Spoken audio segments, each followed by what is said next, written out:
di nuyu nag délégation honorable député yi fi teew yëpp ndax coalition bi vraiment c'est bien représenté mais nag ñi nga xamante ne dañu nekk ci région yi tim ci yeneen département yi ñëw nañu teew di nuyu képp koo xamante ne jigéen nga rek ci ndax tey moom ndajem jigéen la dëkk Thiès kontaan nañu ci ni ngeen ñu accueillir mais nag kontaan nañ ci vraiment toog gi ngeen toog pour vraiment recevoir la délégation bi nga xam ne moo jógee ci Dakar. alors dañ ma sasoon pour ma wax li nga xamante ne mooy réalisation de son excellence monsieur le président de la république et de son gouvernement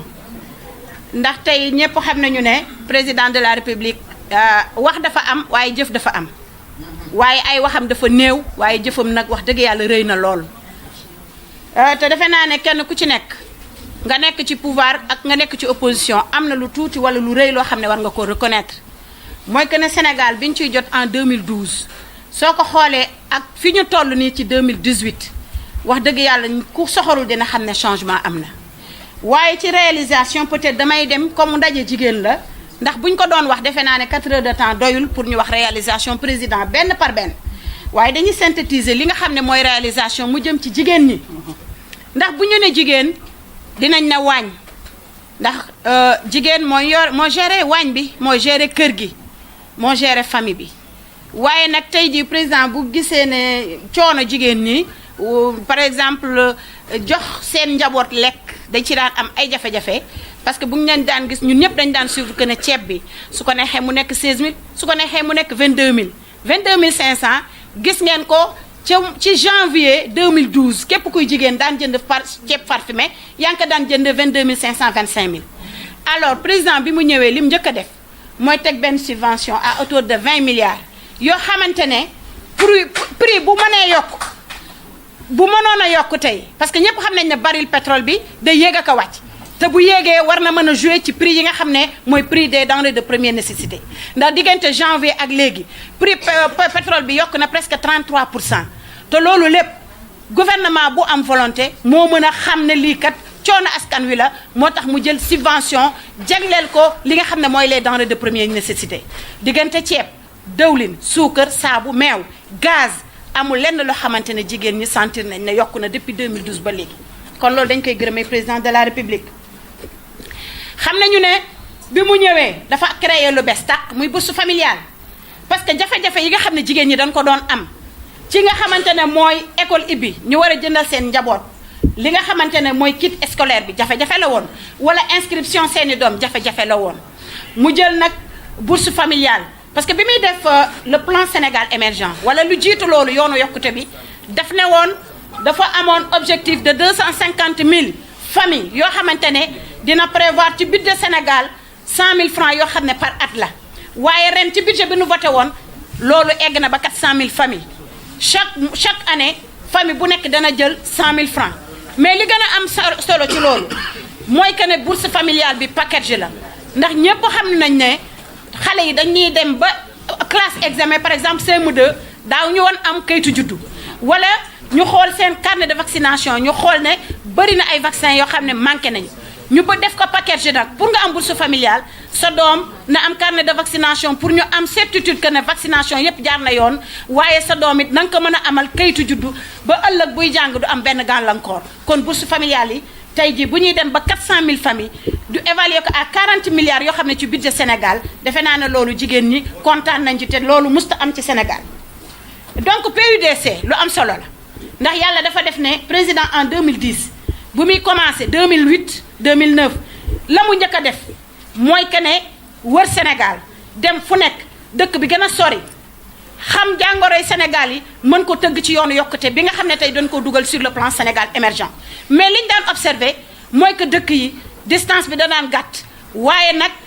distance bi da daan gàtt waaye lañ ca daan dox ci ay waxtu da daan bari parce que yoon yi daawul dem yoon dem ak dikk daan na am problème PUDC bi ñëw ñu tenir en compte ci yoon woowu ba dëkk bi dem bi ak dikk bi daan yomb ndax damay jël benn exemple en 2009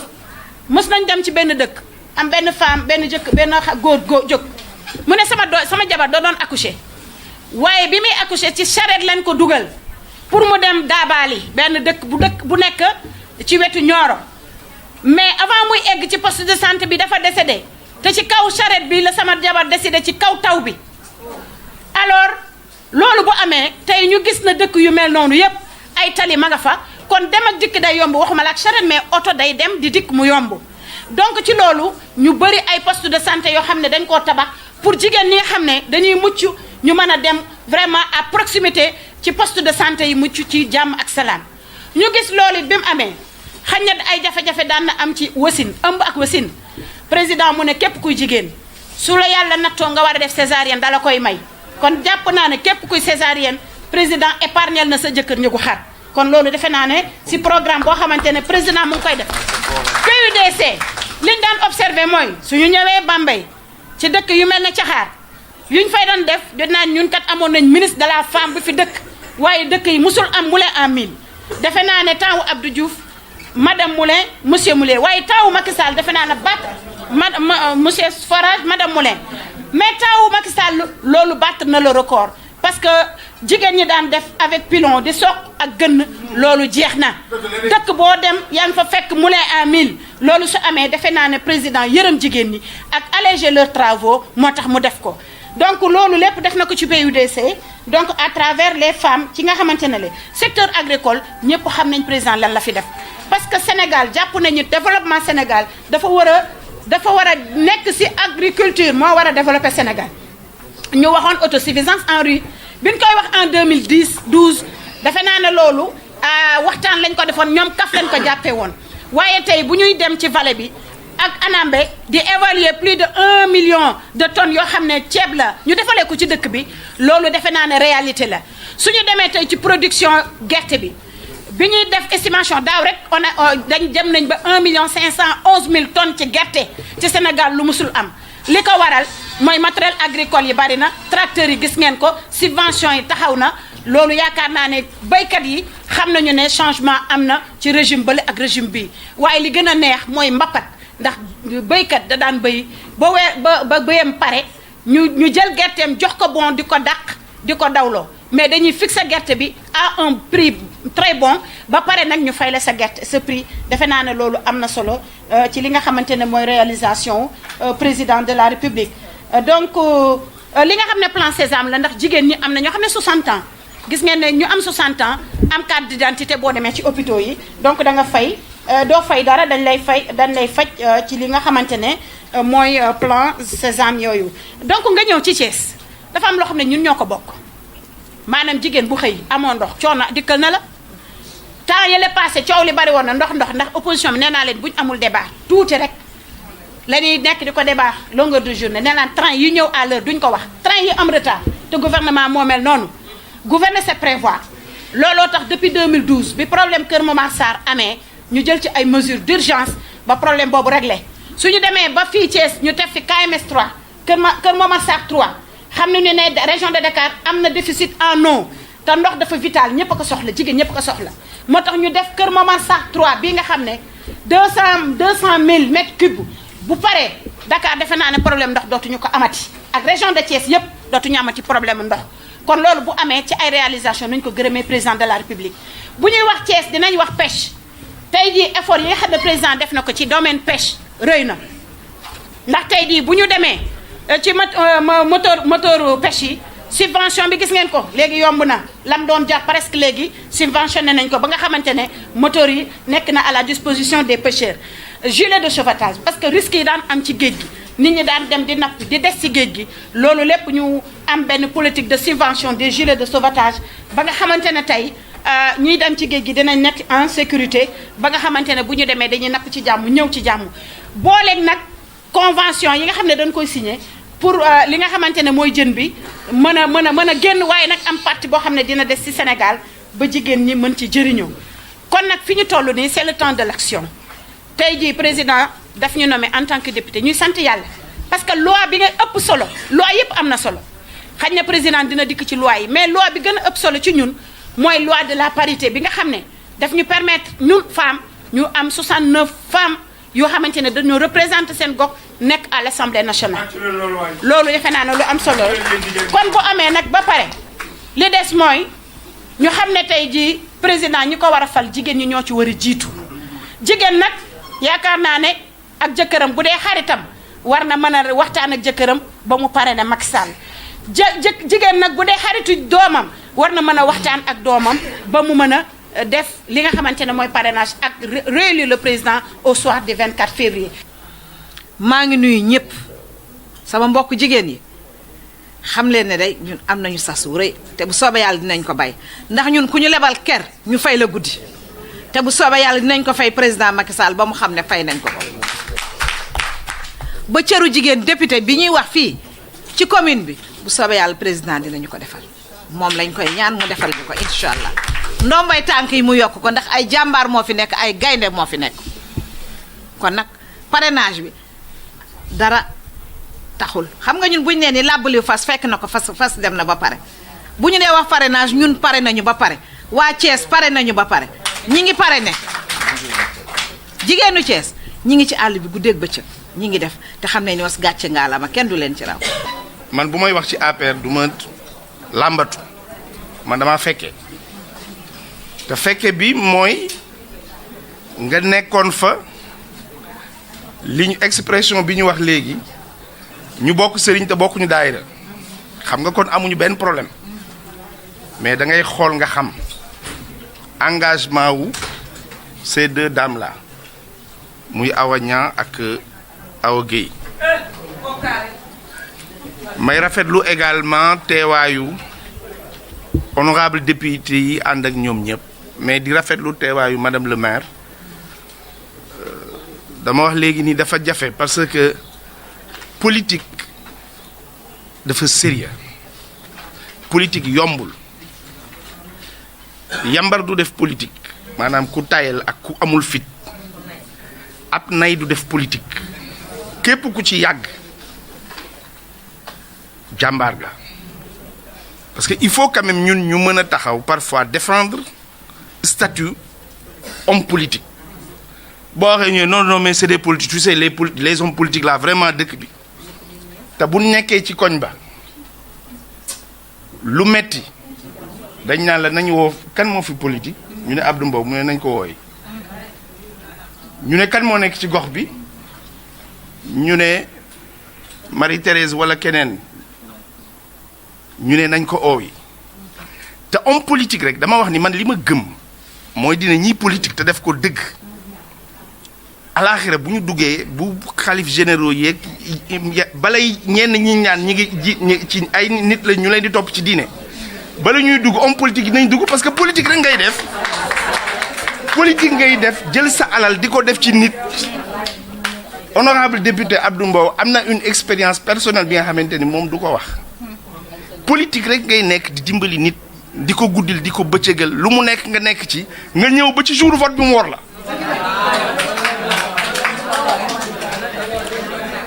c'est-à-dire politique rek ngay def te yow wóoru la ni kii ngay nekkal wala lii ngay def xamoo te boo ko deful am xas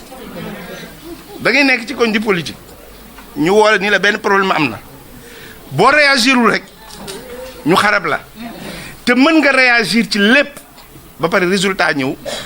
ki nga ko doon defal bañ la ko delloo. donc damay wax ni politique ku koy def te sellal ko te teg ko fi nga ko war a teg ëllëg fu yàlla fayee nit ñi nga xamante ni ñoom lañ jàpp ñooy nitu yàlla du mu def fa yàlla fa donc lii ñuy def nii bugg la kenn gëmloo ni mi ngi def ku ko sellal daal te teg ko ci yoon bu la kenn gëmloo ni mi ngi def leneen lu ëpp loolu ba pare boole ceeg nag di doxal réew mi donc madame le maire ñu ngi lay nuyu bu baax ci turu le maire Talla Sylla Abdou Mbow j'ai pas besoin d'insister lui c'est mon frère et il le sait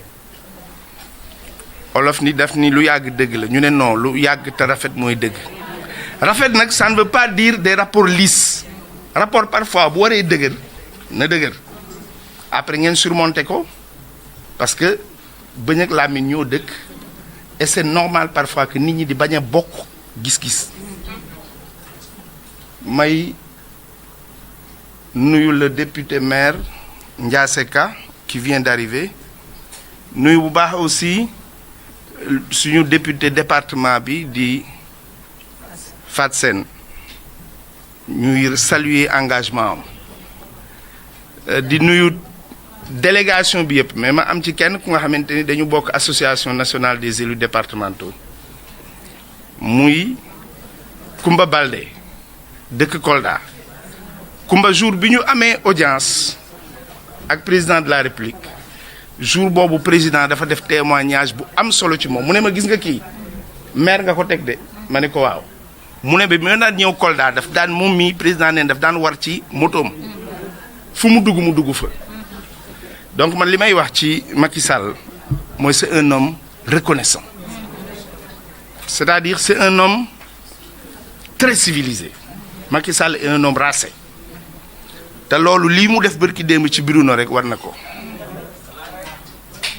c'est-à-dire damay wax ni discours bi mu def li tax mu am sens te ñu war ci waxaat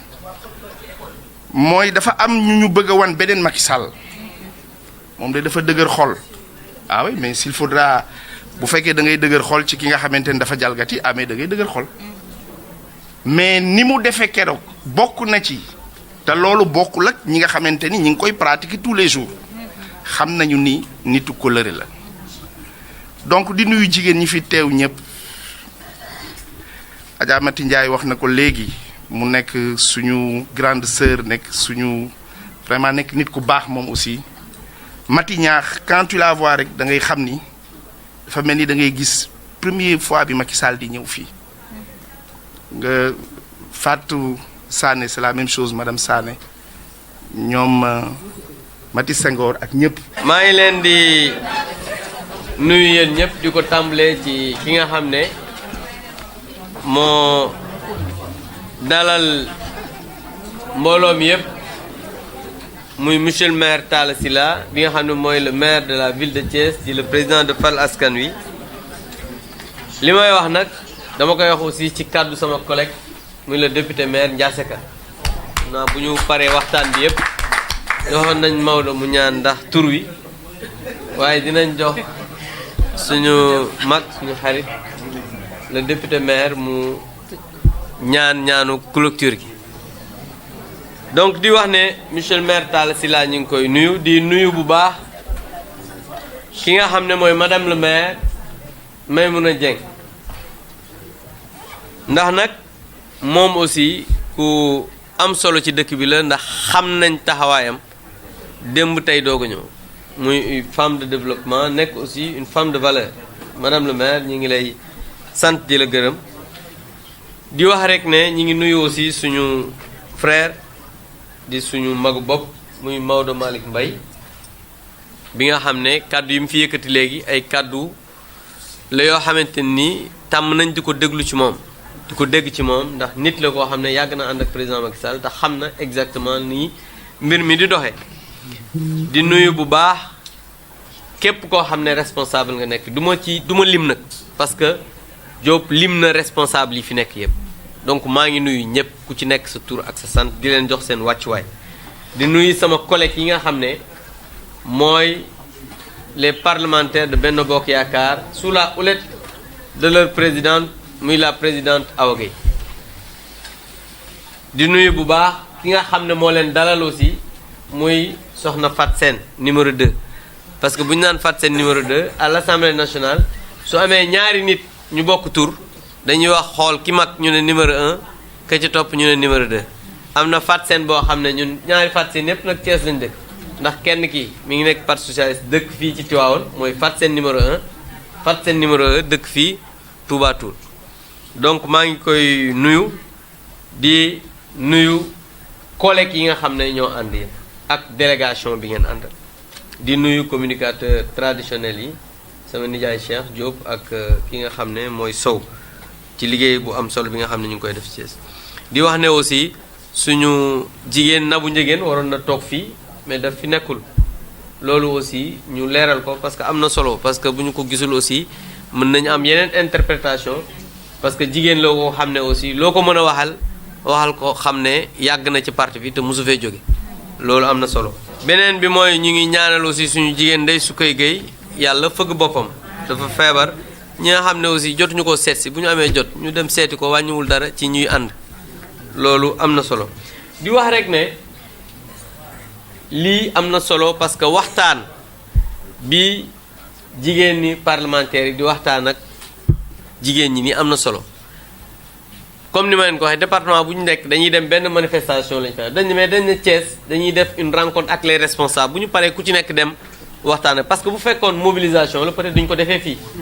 di préciser rek ne maire Mati li mu wax sànq am na solo Maodo mënoon nañu mais c'est juste que préciser aussi que les femmes de Benno ñoom ñoo def seen réservation fay seen yëf ak yëpp parce que comme dañuy dem ci benn localité rek souvent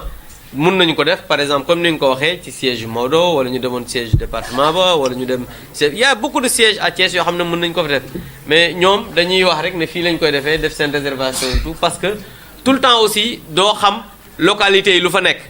parce que souvent am na dëkk yoo xam ne peut-être fii du amuñu problème mooy am na dëkk yoo xam ne soo demee ne dem nañ siège yi du nañ ne waa lu tax ñu dem ci Maodo bi nga xam ne mouvement rek la yor bàyyi siège parti bi wala kii daal ne bàyyi xam nga c'est compliqué moo tax souvent parlementaire bu ñuy dem dans des localités duñu xam nga fii par exemple on n'a pas ce problème là tey jii bu ñu demoon siège Maodo y aura pas ce problème mais am na dëkk yoo xam ne soo demee ñu ne dem nañ siège diw dinañ la indil coow loo xamante ni di nga arrêté tourner donc loolu moo tax c'est une précision boo xam ne il fallait que aussi ñu def ko pour wax ne loolu aussi am na solo beneen bi mooy man jàpp naa ne président Maodo li mu wax sànq war nañ gën a jàppale jigéen ñi c'est vrai war nañ gën a taxaw jigéen ñi c'est vrai mais je pense que Maodo nga wax ko ak nga ñàkk ko wax yaa ngi taxaw jigéen ñi muy man ma wax ko ma ñàkk ko wax ñi ngi taxaw jigéen parce que aussi bu ñu waxalee yàlla rek fii financement état musul dugg fii ci jigéen ci président Macky Sall la duggee ci jigéen loolu dafa am solo bu nit ñi taxawee ngeen wax ko leneen li mooy li ñu jot non c'est vrai c'est ça la réalité parce que gis nga nit su fekkee ne dafa am ay avancées li ñu naan daañu dajul suuf li ci des bëri na parce que maire Mati laa déglu naa li mu wax sànq daat ne yenn poste de responsabilité nañu fexe jàppale ci jigéen mais elle a raison parce que je pense que quand même war nañu mun a fexe li nga xamante ni mooy ay jigéen ci Thiès te ñu am ko ci ay responsabilités am ko ay cadres au niveau de cette ville ñu mën a am d'autres ñoo xam ne comme ay Ndeye Tické comme ministre de la femme pour que ñu am yee postes de responsabilité qui permettront aux femmes ñoom ci seen biir dootuñu toog sax di wax ay waxu góor nii wala léeg-léeg donc moi je pense que ça c'est des choses yoo xam ne dañu war a continuer def le plaidoyer beneen bi mooy madame Mounina l'a dit tout à l'heure madame Diong l'a dit tout à l'heure il faudrait aujourd'hui travailler à faire un diagnostic pour que le genre en tant que tel ñu mën a xool exactement nan la ñuy renforcer les capacités pour que ñu bañ dootuñu toogati fii naan non góor ñi dañoo war a jàppale jigéen ñi au nom de quoi war nañoo mën a toog aussi ne jigéen ñi dañoo war a jàppale góor ñi parce que nous sommes d'égale dignité aujourd'hui on doit travailler ci affaire u genre ba ñu xam ne parce que dañuy wax chaque jour yéenay wax lu jigéen man lu góor man jigéen mën na ko ñaari loxoy takk tubéy ñaari loxoy takk sër donc fu ngeen laajee jàppale ñu nit bu ñu neexee laaj jàppale donc problème moi je pense que c'est comme ça que les rapports aujourd'hui doivent se voir mbir mi noonu la ñu war a gisee parce que la preuve mooy tey bi ñu toogee nii c'est les femmes parlementaires ñoom ñoo ñëw def seen initiative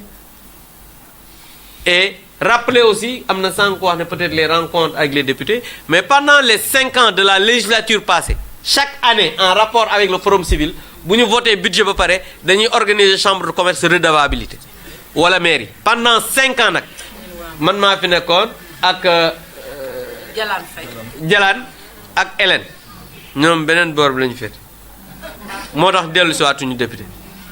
donc di wax ne loolu mooy li nga xam ne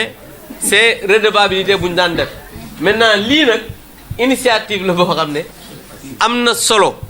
parce que dina permettre yéen ngeen xamanteeg les députés femmes nem yu Benno Bokk Yaakaar souvent yéen jigéen ñi ngeen bëgg a organiser seen mbir boo xam ne di ngeen woo benn jigéen mu ñëw waxtaan ak yéen Juliette ce qu'il a dit tout à l'heure ci ay affaire loi ak yi ñu voté ak yeneen ak yeneen peut-être ñu bëri xamuñu ko ci jigéen ñi des fois jigéen ñi mën na ah Abdou ñun kat bëgg nañu gis Jules wala ngeen woo Juliette wala ngeen woo directement la présidente ne ko bëgg nañ ngeen jox ñu benn député bu am spécialité ci nangam spécialité nangam mu ñëw waxtaan ak ñoom et je pense que loolu moo war a doon aujourd'hui activité yoo xamante ne di ngeen yeneen mbir yi mooy ci góor ñi les responsables qui sont à Thiès tey jii ñëwuñu parce que gis nañ ne femmes yi rek la moi je suis parlementaire ñëw dajal suñu góor yi loolu tax mais tey fi ma toog nii Augustin Tine bi nga xam ne mooy le premier responsable moom waroon na ñëw parce que c'est le responsable départemental mais ku ne xam na ne moom diineem ñun bu ñuy dem juma comme fi mel ne heure juma xam nga 14h àjjuma kenn du lijjën dimanche matin moom ku ko bëgg a gis bu yow nga fekk ko église bi donc looloo tax ñëwul ci fi nga xamante ne nii julli kii moom Anna Gomis dafa daw moom xam nga des fois am na ñoo xam ne duñ julli ji donc loolu mooy li nga xamante ne nii moom mooy kii beneen mbir mooy ñi nga xam ne ñooy ay responsable muy ay Demba Diouf di docteur Pape Amadou Ndiaye muy le DG Siré Dia kii woo na ko je pense que dafa tukki aussi moom moo tax ñëwul muy Lamine Ndiaye muy les mouvements de soutien ñoom Ablaye Dieye ñoom Pascal ñoom Dieng képp koo xam ne yor nga mouvement de soutien je pense que ñun ñëpp on travaille ensemble ñoo bokk fu ñu jëm maintenant souvent approche yi mën naa wute mais aujourd'hui lépp loo xam ne dañ ko war a def mooy travailler à l'essentiel à ce que le président puisse être réélu parrainage bi objectif bi nga xam ne jox nañu ko comme ni ko Ndeye Awa waxee sànq je pense que on a atteint aujourd'hui le minimum et le maximum requis li ci des moom mooy travailler à l'activité politique qui nous permettra d'aller davantage voir les populations waxtaan ak ñoom parce que c'est important que ñu profiter aussi de la campagne de parrainage pour mën a gën a waxtaan ak nit ñi descendre sur le terrain expliquer exactement li nga xamante ni moom am donc madame la présidente pour ne pas gën a guddal lii moom moo doon kàddu yi nga xam ne bëggoon nañ ko sànni ci waxtaan bi di wax ne initiative bi ñu ngi koy rafetlu et incha allah bu dolli ko jigéen ñi jël te bu dolli ko it ñun ñi ñu jël et je pense que c'est une première parce que bu leen wax ne tournée bi mi ngi doog a commencer tey la commencé tey mooy la première rencontre avec des femmes donc réunion la ñu def nii au niveau de la commune de Thiès ngoon gi dinañu dem à Touba Toul te képp koo xam ne aussi mën nga ko nga ànd ak ñoom dem Touba Toul fekke si loolu nga xamante ni mooy rencontre. mbooloo mi da ngeen may baal ma piétiner tuuti protocole bi njëkkee nuyoo bi jigéen ñu taaru ji nga xam ne fekk naa leen ci biir salle maa ngi leen di nuyu di rafetlu vraiment seen taxawaay di rafetlu seen engagement ndax tey dimanche la ñu bari dañuy noppaliku yéen depuis 9h yéen a ngi fii toog loolu wane na seen engagement au côté du président de la République waaye wane na ni tamit seen patriotisme parce que ay député ñoo leen seet si su loolu passé maa ngi nuyu bu baax monsieur le maire Talla Sylla di ko nuyu di rafetlu aussi ni mu ñu accueillir ndax ba ma ko wooyee dafa na ma madame la présidente man maay ñëw taxaw accueillir leen maa ngi ko ci remercier bu baax di remercier suñu sœur madame Maymouna Dieng mi nga xam ne moo ko fi toogal madame le maire maa ngi nuyu tamit di sant di gërëm ki nga xam ne suñu rakk la muy l'honorable député le président Abdou Mbow honorable député suñu rakk la suñu xarit la suñu partenaire la moom ci jigéen ñi la far loolu moo tax tey bi ñuy ñëw mënta nekk feneen fu dul fii maa ngi nuyu tamit suñu xarit suñu càmmeñ Maodo Malick Mbaye Maodo yee tamit ba ma jëlee sama téléphone woo la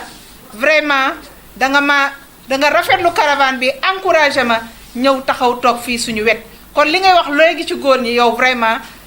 taxawee nga ko maa ngi nuyu aussi monsieur le maire Ndiassé Ka mii yegg si sànq di nuyu honorable député bi nga xam ne moom la ñuy seet si ñu commencé ko fii ci commune u Thiès di ko yeggalee après-midi bi ca Touba Toul muy honorable député Fatou Sène waaye yi tamit maa ngi nuyu sama collègue yi ànd ak man ñépp kenn ku ci nekk mën naa jaar ci sa tur waaye yaakaar naa ne bu ma tuddee ñii ci présidium bi rek dinañ yóbbaale ñeneen ñi ci des ñépp honorable député Awa Niang questeur madame la questeur maa ngi lay nuyu honorable député Marie-Thérèse Aïda Seck député de Dakar maa ngi lay nuyu honorable député Dieynaba Sène de la France maa ngi lay nuyu voilà honorable député Mariama Sakho Bakel di nuyu honorable député Loulou Diouf honorable député Aïssatou Sissoko bu Pikine honorable député Mariama Mariama Badiane de Mali, Marie-Pierre de Dakar ak suñu doom suñu rak suñu xarit honorable député Sira Ndiaye. Balaa may wax tuuti ci caravane bi dama bëgg a sant gërëm ñi nga xam ne dañ ñu jàppale bu wër ndax tamit comme dañu nekk ci état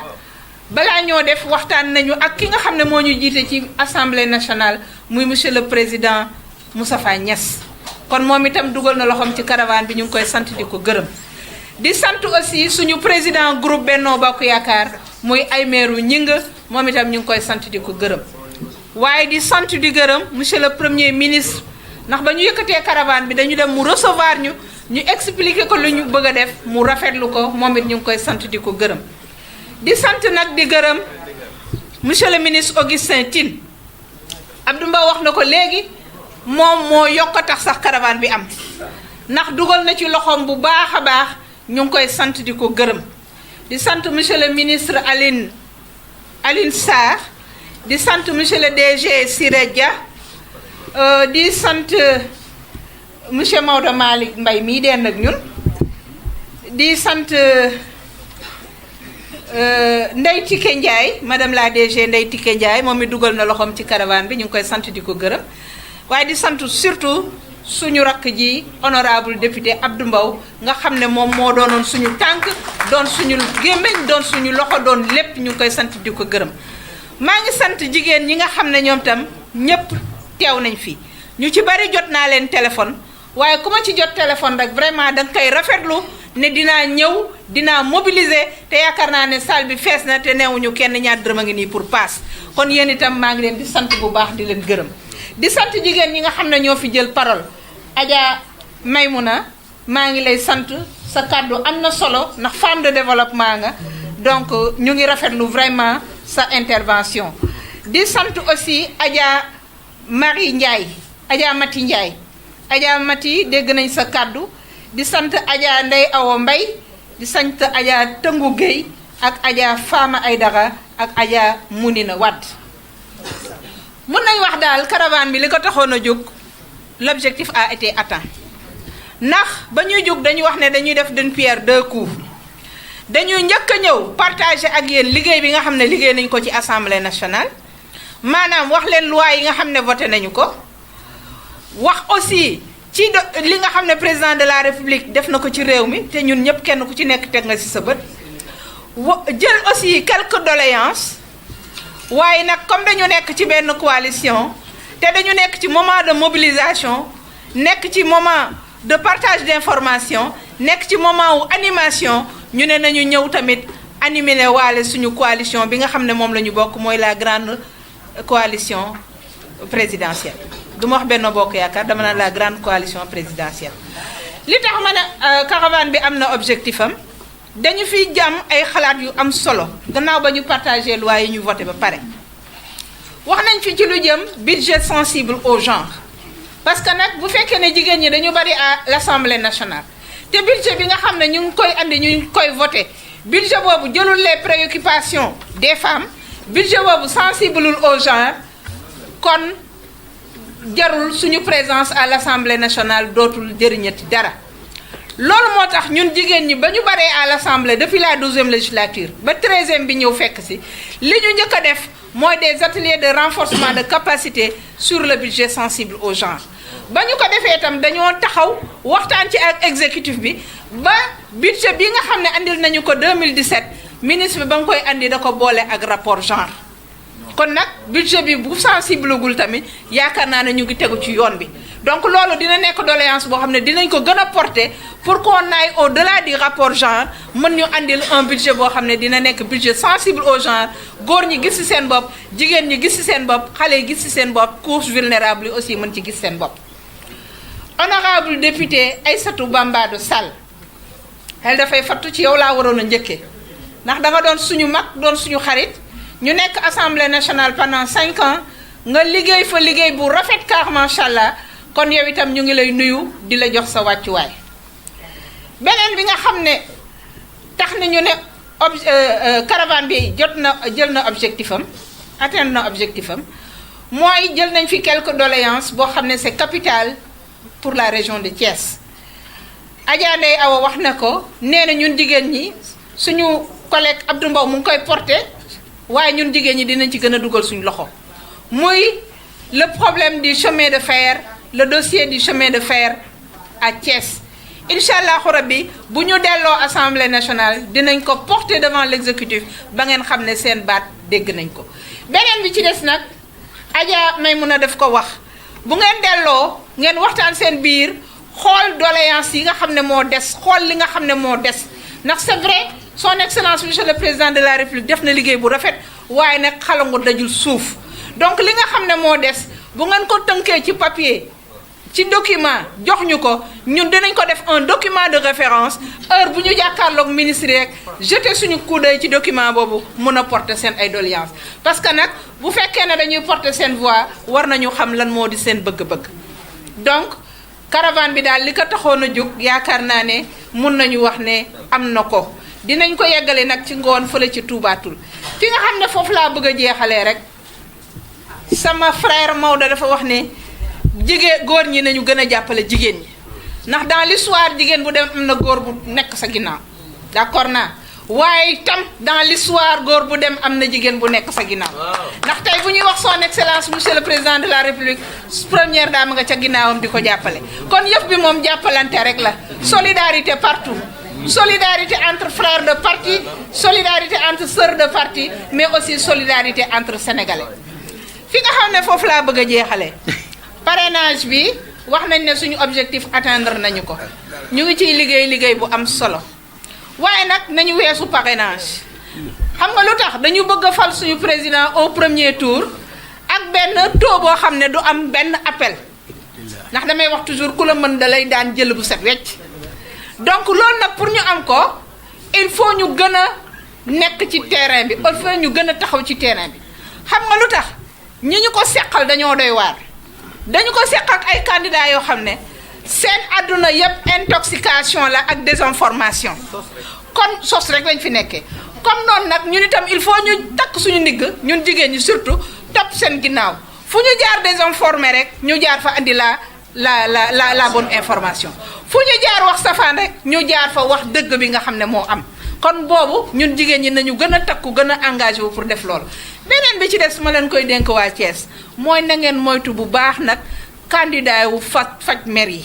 les candidats de rancune moytu leen bu baax a baax bari nañ fi ak candidat wu jugal ma toog yi ñoom itam bari nañ fi bu baax a baax na ngeen leen moytu bu baax xam ne son excellence monsieur le président de la république lii mu def ci réew mi en 7 ans bu ñu ko joxee beneen mandat du ma wax ne Sénégal dina mel ne comme Paris waaye yaakaar naa ne Sénégal dina xaw a jege Paris